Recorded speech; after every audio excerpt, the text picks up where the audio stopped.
আর নয় চিন্তা, আর নয় ভাবনা, এবার বাংলাদেশে চলে আসছে হারবাল সাপোর্টার। আপনি কি ভিডিও বানাতে বানাতে ক্লান্ত, সংসারে অশান্তি, ভিডিও বানাতে রুচি হচ্ছে না?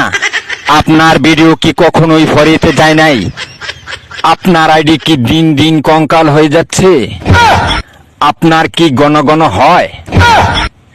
আপনার আইডি কি ঘন ঘন ফিউজ হয়? লাইক ভিউ হয় না? এক ফাইলই যথেষ্ট। আপনার আইডিকে করে তুলুন সুঠাম দেহের অধিকারী। আপনার আইডিকে প্রতিদিন ভিডিও সেবন করান, সকাল বিকাল সন্ধ্যা, আর টিকটক ফরিও কাপান। হ্যাঁ ভাই, তাহলে আর দেরি নয়, আজ চলে আসুন কবিরাজ বাড়ি। এখানে টিকটকের 100% কঠিন ও জটিল রোগ